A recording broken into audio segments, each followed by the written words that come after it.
He had enemies. He was terribly aware of the concept of the enemy and of the concept of the friend. We gave a reception once for a book, and he wasn't sure if he would come because there might be enemies present. And when he came, eventually, he gazed around the gathering and just let out a great sigh and said, "Friends, thank goodness, friends." And there were other secrets too. A private life shared between two women. And even an interlude when England's favourite poet worked as a wartime spy.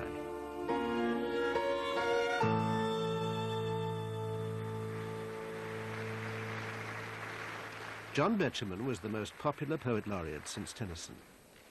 His relationship with his audience was intimate and affectionate. But he was sceptical about his celebrity status. Reproof deserved, or after the lecture. When I saw the grapefruit drying, cherry in each centre lying, and a dozen guests expected at the table's polished oak, then I knew, my lecture finished, I'd be feeling quite diminished, talking on but unprotected, so that all my spirit broke. Have you read the last Charles? Though feted by ordinary readers, he was largely ignored by the literary establishment. He is not and would never have expected to be a poet of the very first rank, but then that's never been the issue. The issue has always been, is he a poet of, anything above the 5th, 6th or 7th rank? And I think he is something much more than that, though the work is uneven. And it's a simple truth that all the sort of modernists ganged up against him. They loathed him for being popular, for selling copies, and they loathed him also for the fact that they could never make any mark at all on the popular consciousness. And their poetry's got nothing to do with the life of the nation, whereas Betjeman's did. Betjeman, I bet your racket brings you in a pretty packet. Raising the old lecture curtain, writing tidbits here and there, but by Jove, your hair is thinner since you came to us in Pinner, and you're fatter now, I'm certain. What you need is country air. This and that way conversation, till I turn in desperation to a kind face. Can I doubt it? Mercifully mute so far. Oh, it says, I missed the lecture. Wasn't it on architecture? Do please tell me all about it, what you do and who you are. The story of who Betjeman was is that of an outsider who craved admittance to worlds that seemed designed to exclude him. He was born in 1906 in Highgate, London, an only child. His best friend was his teddy bear. His parents were busy with their own lives. His mother, Bess, was a suffragette. Ernest, his father, was the third-generation owner of Betjeman and Sons, an established firm of cabinet makers. Betjeman's 1960 autobiographical poem, Summoned by Bells, describes the expectations of those who worked for the close-knit family firm. How they all trusted I would fill my father's place. The governor's looking for you, Master John. Well now, my boy, I want your solemn word to carry on the firm when I am gone. 4th generation, John. They'll look to you. Ernest Betjeman and John Betjeman's relationship was always fraught and difficult. Ernest Betjeman was the 3rd generation in that great firm that made these superb pieces of furniture in Pentonville Road. And he ardently wanted John to become the 4th generation. But of course, when poor John was taken into the workshops and given a chisel and a piece of wood, he dug the chisel deep into my hand, as he says, in Summoned by Bells. There was no question of his ever going into that firm. Feelings were intensified by the outbreak of war in 1914. Though Dutch in origin, the Betjeman surname sounded uncomfortably German. Betjeman was a child in the First World War when to be German was not a good idea. And indeed, some of his schoolmates danced around him chanting, "Betjeman's a German spy." Betjeman's a German spy. Shoot him down and let him die. You ought to be booted. Hold him steady, chaps. Await for taking aim. Oh, trees and sky. Then crack against the column of my spine. blackness and breathlessness, and sick with pain I stumble on the asphalt. Off they go, away, away, thank God, and out of sight. Betjeman was also unfortunate in his first forays into love. The object of his schoolboy crush was the perfect and unattainable Peggy Puri Cust. Satchel on back, I hurried up West Hill to catch you on your morning walk to school. Your nanny with you and your golden hair streaming like sunlight. Strict deportment made you hold yourself erect, and every step bounced up and down as though you walked on springs. Your ice blue eyes, your lashes long and light, your sweetly freckled face and turned up nose, so haunted me that all my loves since then have had a look of Peggy Puri Cust. I'm sure she was very pretty, and she lived near him in Highgate, but she lived a bit further up the hill, and she was the daughter of Admiral Puri Cust. She was of a higher social order, lived in a very grand mansion. There is a poem called False Security. It's about going to a children's party for Peggy Puri Cust up in the Grove in Highgate. And as John leaves, he hears the hostess, presumably Peggy's mother, saying something like, "I wonder where you found that strange, rather common little boy." Alienated from his family and excluded from the upper classes he idealized, the young Betjeman took refuge in a world of words. And so at sunset off to Hampstead Heath I went with pencil and with writing pad, and stood tiptoe upon a little hill, awaiting inspiration from the sky. For myself, I knew as soon as I could read and write that I must be a poet. Aged 14, Betjeman was sent to Marlborough College, a public school more noted for its athletes than its aesthetes. He had not liked his time at Marlborough at all, and that's very clear in Summer by Bells again. And when we went there to make the film, he hadn't been back since his childhood. And I remember him really hesitating about walking through the gates. I mean, it was quite a trauma going back. But what of us, the boys of Marlborough College? 5 years we boarded here, imbibing knowledge. 5 years we shivered in exiguous shorts. 5 years we ran to changing rooms from sports.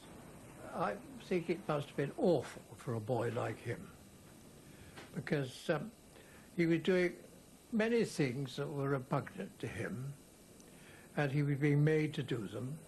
So for somebody who didn't enjoy games, I can't imagine a chap like him enjoying it at all. Well do I recall the sudden impact of the hockey ball, the running in from games, the hearty shout, "Speed up, Betjeman, mind what you're about." In those days, there was no privacy whatever. The lavatories, no doors. Bathing, cost nothing. But when you got up in the morning, you left your pyjamas on the bed, queued up to get into a cold plunge. Ah. How a schoolboy, when the kettle sings, lives in a world as rich as is a king's. How sweet are tastes to him, how deep his dreams, how hopeful, and how possible his schemes. The schoolboy misfit finally found a home at Oxford, where hearty sportsmen were counterbalanced by aristocrats, would-be poets, and bright young things. In this world, Betjeman's ambition seemed natural, and his eccentricities acceptable, even tame. In this newly discovered amateur movie, Betjeman, dressed as a vicar, is seen in the company of some of the more outrageous members of the Oxford fast set. I think it's pretty certain that Betjeman did have a homosexual phase at Oxford, and he is known to have asked Hugh Gaitskell, the future Labour leader, "Oh, Hugh, do you mind if I stroke your bottom?" And Gaitskell replied, "Oh, well, if you must." Other connections were more enduring. The photographer Cecil Beaton, the poet W.H. Auden, and the writer Evelyn Waugh, who would be a lifelong friend. Betjeman left Oxford in 1928 without a degree. 3 years later, his first book of poems, Mount Zion, was privately published. The distinctive Betjeman style is already apparent. Dark and unsettling truths are captured through light verse and everyday detail. A nurse came in with the tea things, breast high mid the stands and chairs. But nurse was alone with her own little soul, and the things were alone with theirs. "And tea," she said in a tiny voice, "wake up, it's nearly 5. Oh, chintzy, chintzy cheeriness, half dead and half alive." Nurse looked at the silent bedstead, at the grey, decaying face, as the calm of a Leamington evening drifted into the place. She moved the table of bottles away from the bed to the wall, and tiptoeing gently over the stairs, turned down the gas in the hall. He wants to get at the profound through the trivial, because after all, everybody's everyday experience consists of the trivial, and he's an artist who's interested in locating the profundity within the trivial event. Betjeman has, I think, very brilliantly made us think about being alive, being dead, the body, the soul, the parting of the twain, as it were, while actually talking about a tea tray and the knickknacks, the ornaments in an old lady's room in Leamington Spa.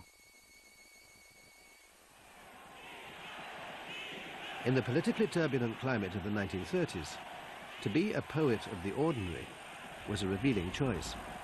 Writers like W.H. Auden and George Orwell commented on and actively resisted the rise of fascism, while Betjeman was to remain apolitical. He did not become politicised in a left-wing way in 1933, that's for sure. And indeed, of course, when he publishes his second book of poems, Continual Doom, it's subtitled A Little Book of Bourgeois Verse. I mean, he's actually marking himself out as not part of the kind of left-leaning Marxisant, Spender, Auden, McNeice circle of poets. He's rather kind of defiantly identifying himself as not part of that gang. The gang that Betjeman did want to join was the rarefied social circle to which he had aspired since childhood. Snob, to me, is a bad word, and his attitude to the aristocracy was not bad, and therefore I say it was not snobbish. I'm not saying the aristocracy is beautiful, but it's interesting for a mind like John Betjeman's. And he really studied it, and he made it, he built it up in his own imagination and made it even more beautiful, more fantastic than it was originally. For an outsider to be truly part of that world, he would have to marry into it. Penelope Chetwood was the daughter of a field marshal. She was introduced to Betjeman by Elizabeth and Frank Longford.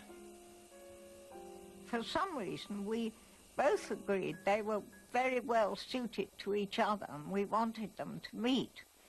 And they did meet, and we had a very pleasant weekend. And after they went back to London, I said to Penelope, "How did you like John Betjeman? You travelled back with him in the train." And she said, "Oh, I thought he was wonderful. I especially liked his lovely yellowish-green complexion."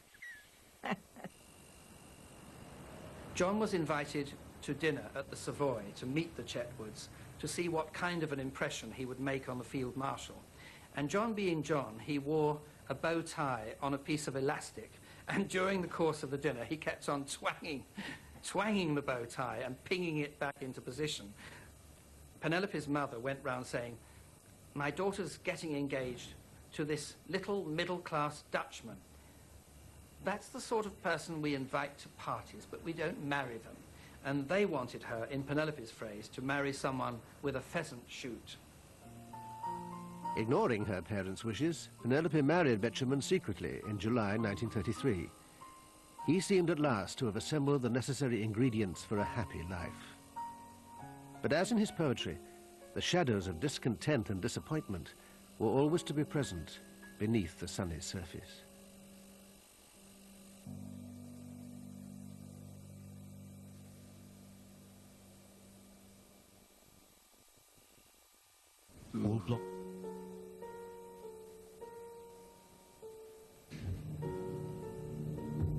Come, friendly bombs, and fall on Slough.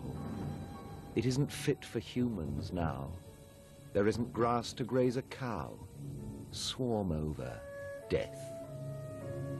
Come, bombs, and blow to smithereens those air-conditioned bright canteens. Tinned fruit, tinned meat, tinned milk, tinned beans, tinned minds, tinned breath. Slough, Betjeman's most controversial poem, appeared in 1937. Hitler's troops had marched into the Rhineland, and in Spain, Guernica had been destroyed by aerial bombardment. Many in Britain feared that it would not be long before they too would be subject to the horrors of war. Betjeman himself, of course, later came to rather disapprove of the poem and regretted that it had become so famous. He thought it was, you know, too easily comic. But in fact, I think at the time it was written very seriously. In fact, if anything, what's wrong with it is perhaps a bit too impassioned. Obviously, in one sense, he's drawing on the worries about aerial bombardment. I mean, it's a poem written and published at just the date when the theory the bomber will always get through is current and being much agonized over. And yet I think in the end it's not a poem about that. It just borrows that idea in order to talk about Betjeman's dislike, not unique to him by any means, of what seems to be happening to the lives of ordinary people in 1930s Britain. When the unfriendly bombs finally did fall on Britain, Betjeman's contemporaries scattered. Evelyn Waugh joined the army. W.H. Auden fled to America. Betjeman himself was preparing to spend a quiet war at the Ministry of Information when he found what appeared to be a more agreeable posting. One day, early in 1941, my editor, Mr. Smiley, called me into his office and said, "Gray, did you ever hear of a poet called John Betjeman?" And I said I had, and in fact, whether Smiley had forgotten it or not, I think the Irish Times had in fact published a couple of Betjeman's, the young Betjeman's poems. And he said, well, he's just been made press attaché to the British Embassy. With their baby son, Paul, the Betjemans set up home in Ireland. The political climate was difficult. The war had allowed Irish Premier Eamon de Valera to show his independence from Britain. He refused to allow Ireland to join the Allied fight against the Nazis. The neutral Irish were a problem. If they were not backing the Allies, would they go over to the other side? As press attaché to Ambassador Sir John Maffei, Betjeman's job was to represent Britain in the best possible light, a task for which he was very well suited. Oh, no, he wasn't stuffy at all. I thought for a moment you said scruffy. I mean, no, but he certainly was scruffy, but he wasn't stuffy at all. That was part of his appeal. He liked Ireland, and of course at that time Ireland must have seemed a kind of paradise. In yews and woodbine, walls and gelder, nettle deep the faithful rest. Winding leagues of flowering elder, sycamore with ivy dressed. Ruins in demesnes deserted, bog surrounded, bramble skirted. Townlands rich or townlands mean as those, oh, counties of them screen us in the kingdom of the West.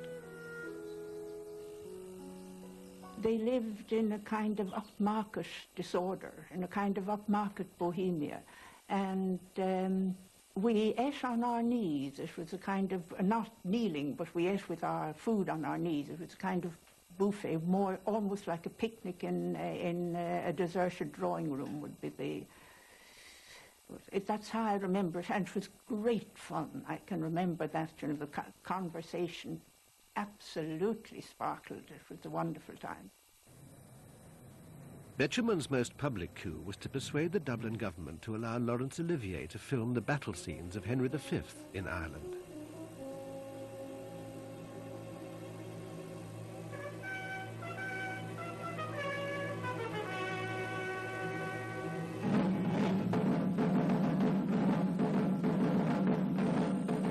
Not only was Henry V propaganda for the Allied cause, the location filming also boosted the Irish economy by £80,000, a triumph of public relations for the British press attaché. But there was another side to Betjeman's work in Ireland, something he would only speak about 40 years later. From his office in 50 Upper Mount Street, Dublin, he was sending back regular intelligence briefings to London. What exactly were you doing in that period? I was the press attaché. I was in Maffei's office, one of what they call Maffei's spies. For 2.5 years, Betjeman monitored the shifting allegiances of the neutral Irish, from the man in the street to members of the cabinet. He provided insight into the activities of the IRA, who saw the war as a chance to achieve a united Ireland.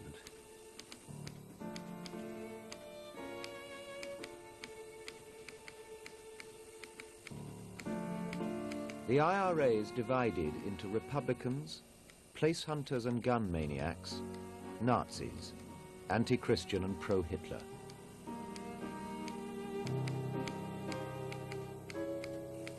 De Valera himself thinks that the Allies are beaten, and there is no doubt that he and his party as a whole would rather see them win.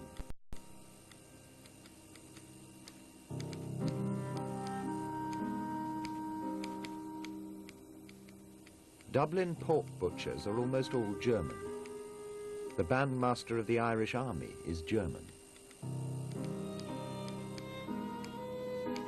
I suggest that some sort of censorship be made from here on articles dealing with the following subjects. Speculations on plans of the British in the event of a German invasion of the six counties. When the Germans circulate one thing, it is our duty to refute it when it appears in print. My intelligence services can help here. The tough-minded, politically astute tone of these top-secret reports is hard to associate with the avuncular image of the popular poet. At that period, I couldn't have believed that he was up to anything. But what is a spy like? What does a spy behave like? The most obvious thing, in a way, for a spy, an English spy now, would be to behave like a typical silly young man.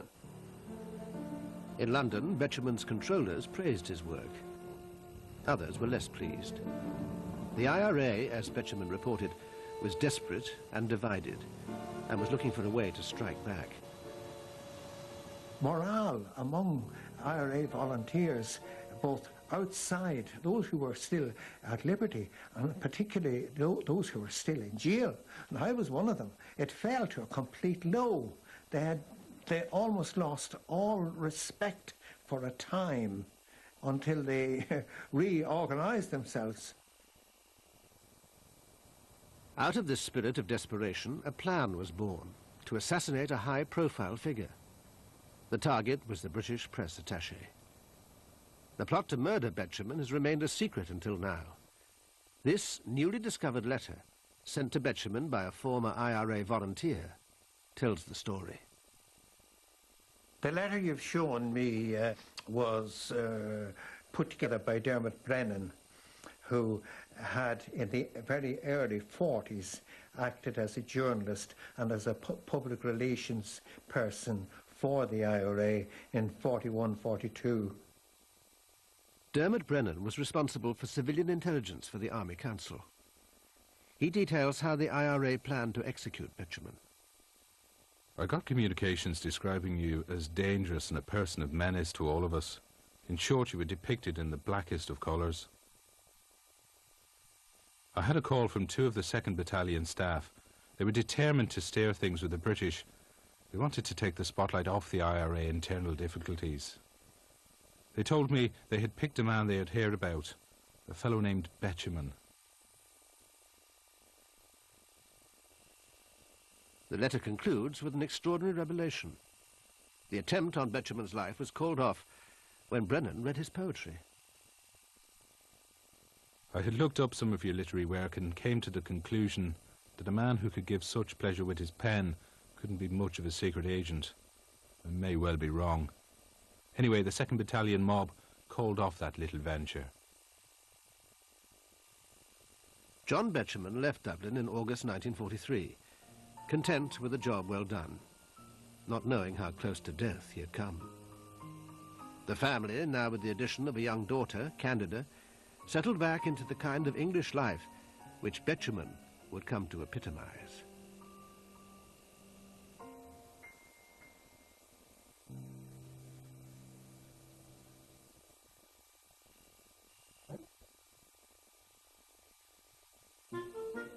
The decades after the war were to see the full flowering of Betjeman's poetic voice. He had found a language and an unintimidating verse style with which his audience could identify. The collected poems, published in 1958, confirmed that he could command the kind of mass audience of which most poets can only dream. Really, if you imagine all those 2 million copies he sold of the collected poems, they're there on the shelf with Mrs. Beaton. They belong with a certain idea of the culture, and they represent that. And they do so with a kind of warm and generous irony, so that looking at Betjeman, one feels that this is a benign and beneficent poet who had a sense of the whole nation. Well, I think the reason that Betjeman appealed to such a wide audience has got a great deal to do simply with accessibility. These are poems written on the whole, in very traditional forms and in a very conversational language. I mean, not quite conversational, but more like conversation than like high art. Betjeman stayed in London's Aldersgate during the week.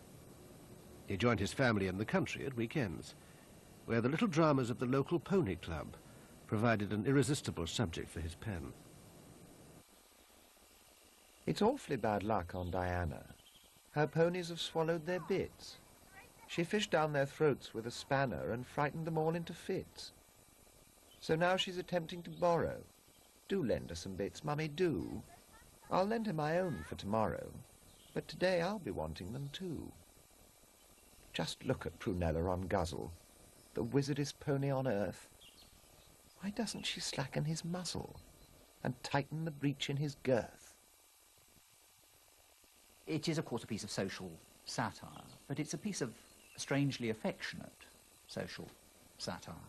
I think very often Betjeman writes his best satirical work where he's not wholly at odds with his subject. I mean, here he's slightly in two minds. He relishes it, but he also wants to send it up. And I think the result is a wonderfully achieved little poem with, curiously and interestingly, an element of pain within the kind of souffle of verbal fun. Penelope was mad on horses, and I don't think it helped that they moved to a very horsey area in Berkshire. Leathery limbs of upper Lambourne, as John wrote. John got thrown into this horsey society, and he not only didn't get on horses. When Penelope put him on the back of a pony, he shouted, "You're trying to kill me." Also didn't like wide open spaces very much. He was sort of a little bit agoraphobic, and he associated this with having been brought up in suburbia or the outskirts of London where everything was closed in. He did say that going for long walks in the open air, unless he was with sort of lots of people, a security blanket of some sort, unnerved him.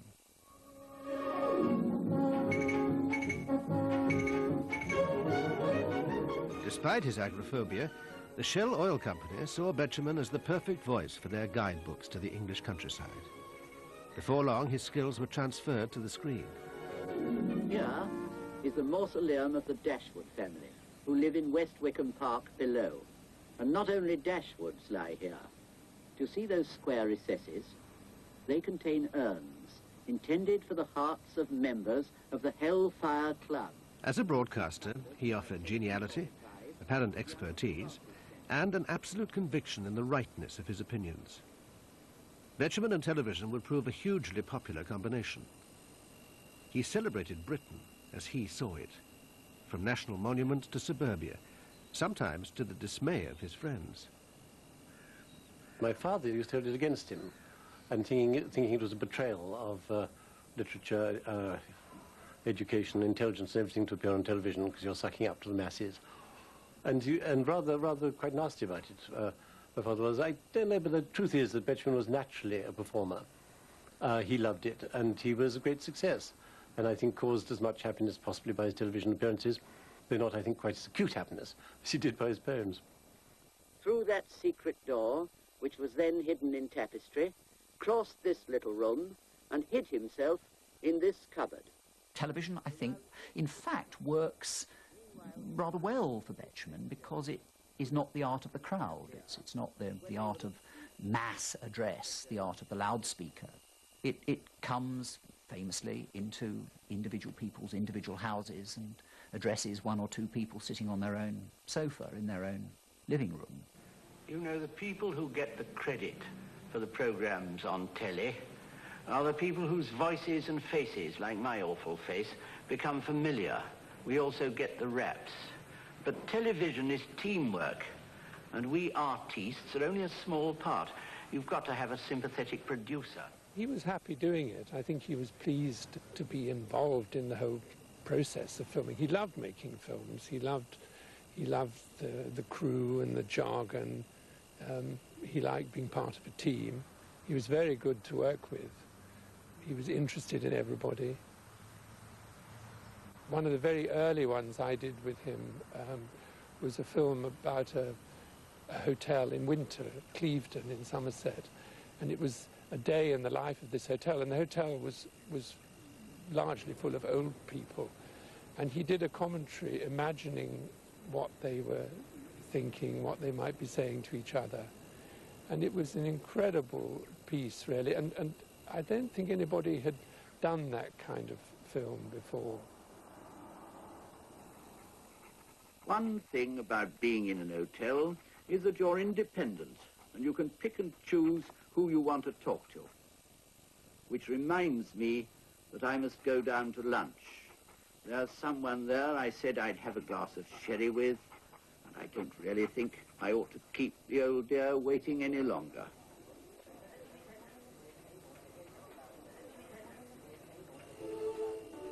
With her husband busy, Penelope was isolated. And yet, by seeking consolation in religion, she had widened the gulf between them.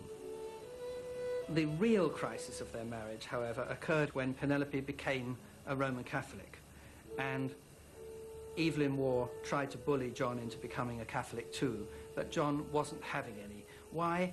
I think it was just too foreign for him. John had no time for the Baroque splendours of the Roman Church. He liked the quietude of the Anglican Church. The Betjemans never divorced, but their differences had driven them apart. Well, I think although John and Penelope loved each other, they were in some ways incompatible. They were not exactly childish, but they were childlike in that each wanted his or her own way, and those ways diverged. What John really needed, I think, was a sort of Victorian wife who would minister to him, be almost a nursemaid, and enable him to write his poetry. At a London dinner party in 1951, he met Lady Elizabeth Cavendish, the unmarried sister of the Duke of Devonshire. The attraction was mutual and immediate. I think that it would have been impossible for him to go on living the life he had before he met Elizabeth Cavendish. And so that was the arrangement that suited him best. He of course, lived separately from Elizabeth Cavendish. You know, they were tremendously close companions. They were in love with each other, but they always lived in separate houses. I think that the situation did, in a sense, resolve itself, but not without leaving certain wounds. That's complicated if a man loves two women. It's bound to be. Betjeman introduced Lady Elizabeth to the North Cornwall coast, which he had known from childhood holidays. It was one of the few places where he had been truly happy. We used to picnic where the thrift grew deep and tufted to the edge. We saw the yellow foam flakes drift in trembling sponges on the ledge below us, till the wind would lift them up the cliff and o'er the hedge. Then roller into roller curled and thundered down the rocky bay, and we were in a water world of rain and blizzard, sea and spray, and one against the other hurled, we struggled round to Greenaway. As the 50s gave way to the 60s, Betjeman's popularity showed no signs of waning. But the doubts were never far away. He had, of course, a huge popular following. But he said to me once rather bitterly, and he said it to others, that to be popular is to be mistrusted. And he had his foes, real and imagined. For much of his life, he was sort of unsure about his status as a professional poet. He was never quite certain that he'd made the grade as a poet. And of course, he took any criticism very much to heart. I think in his appreciation of architecture, and particularly church architecture, he found a sort of certainty. He found something he was good at. This is the easternmost end of the cathedral, and this end was added in order to have a place for the shrine of St. Thomas a Becket. It's an octagon, and it's called the corona. It's a place to which all pilgrims came. Betjeman's love for English churches went back to his boyhood. It was one of the few passions he had been able to share with his father. I was 8 or 9 when I used to come here to Norfolk, rowing and sailing with my father.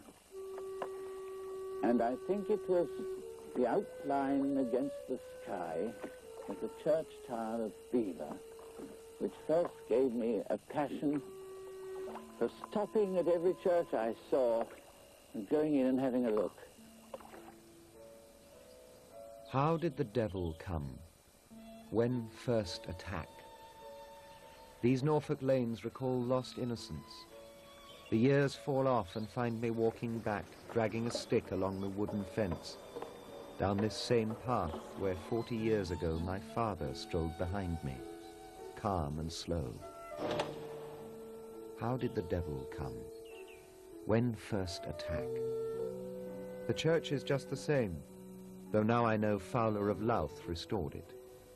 Time, bring back the rapturous ignorance of long ago, the peace before the dreadful daylight starts, of unkept promises and broken hearts.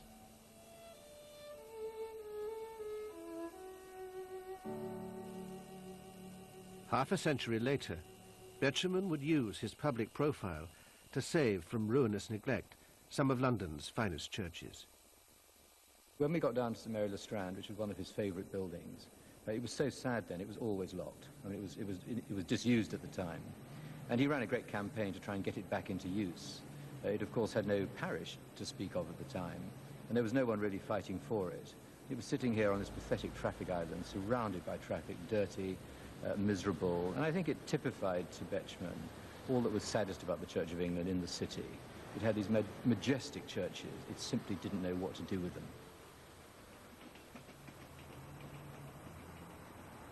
I think he was a great romantic. He liked to think that the great old days of the Church of England could be reborn through these magnificent buildings. And I think one of the sadnesses is that now that these buildings are much more accessible and much more being reused, Betjeman never really lived to see that day. Betjeman's romantic notions brought him into conflict with the other voice of architecture in the 60s, Nicolaus Pevsner. Pevsner's Buildings of England series were in direct competition with Betjeman's Shell Guides. I think there was actually quite a profound disagreement, serious disagreement as well, which was partly, I think that Betjeman felt that Pevsner's interest in buildings was too kind of dry and austere and technical, as if he felt that Pevsner went round a village church with a sort of tape measure and a slide rule and somehow missed the point it was a church, and that Betjeman believed in a slightly more impressionistic kind of architectural criticism, which gave a sense of the life of the building, as it were, and its effect upon one's emotions, upon one's sensibility, whereas Pevsner's a much more scientific architectural historian than that. I did find a memo in the BBC radio papers. It was a note from one of the producers saying, "Mr. Betjeman never wishes to appear on a radio programme with Professor Pevsner again."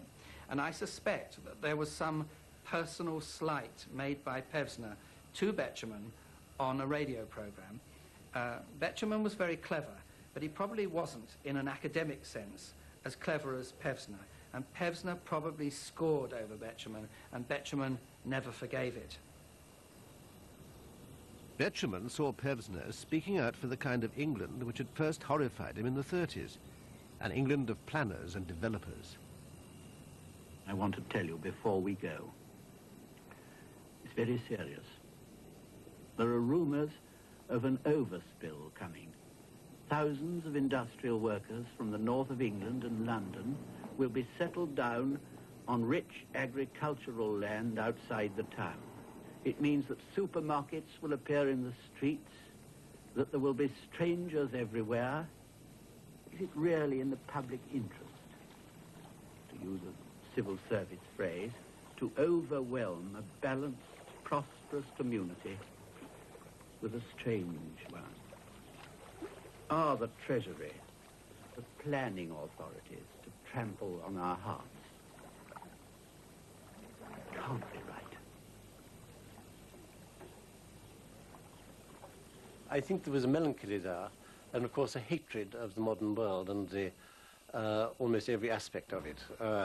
He was a conservative with a very, very small C indeed, loathed all the signs of prosperity and wealth and cars and modern buildings. Occasionally he sucked up to modern architects and said not too bad or some monstrosity or other, but basically he loathed it all. The bright new future, the gleaming glass and chrome. And of course this is an architectural as well as a poetic issue, a culture war that happens in all kinds of areas.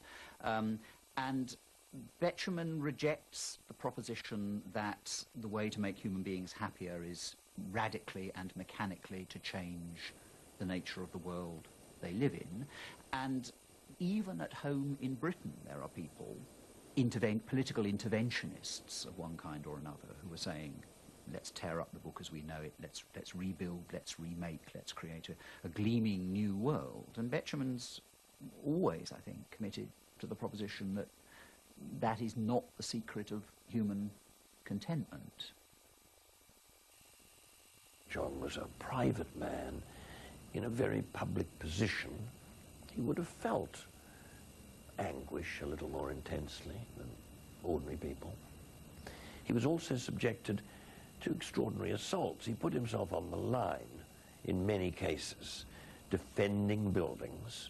He had, in the end, to be very careful, he told me, about what buildings he defended, because if he stood up for everything that he liked that was being destroyed, then he would lose his credibility over major projects. So he had to lie low. He had to support carefully chosen causes. And he came in for a lot of flack over all this. In October 1972, the establishment officially recognized Betjeman's status as the country's favorite poet. But the new poet laureate was in no mood for self-congratulation. What of all the poetry that you've written, Sir John, what pleases you most? Never pleased with any of it.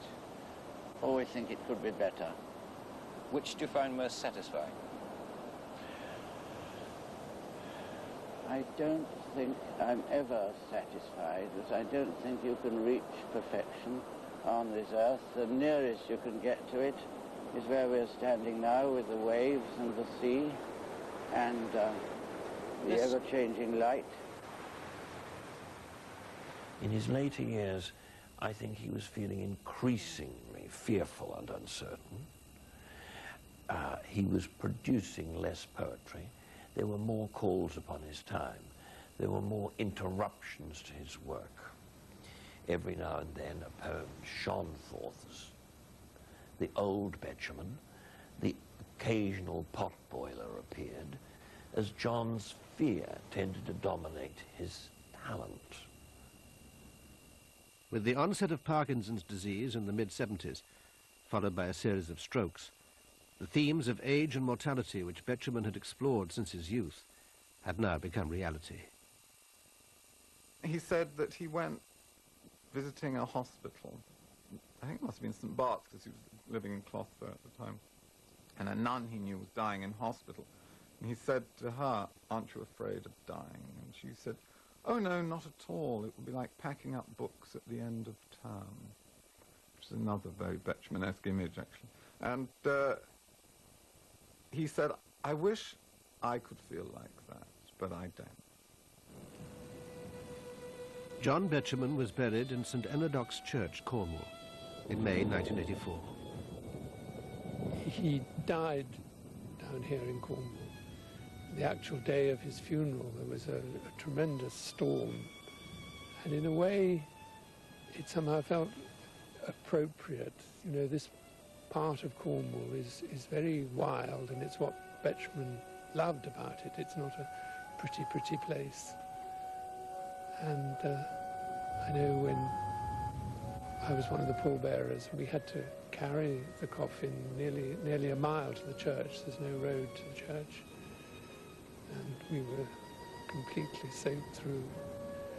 But I think somehow it was as though the elements themselves were celebrating this extraordinary life.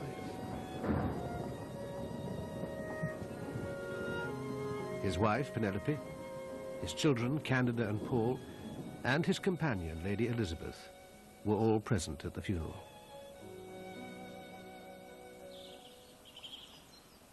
I made hay while the sun shone, my work sold.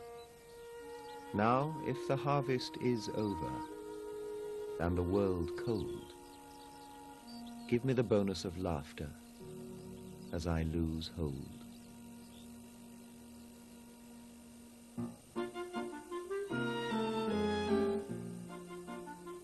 If you want to know more about being a poet, then check out channel4.com/ideasfactory. Join us on a trek through Mongolia tomorrow night here on 4. Desperately Seeking Agate is at 12:45. And coming up on 4, we're battling for sport. ICC Cricket World is next.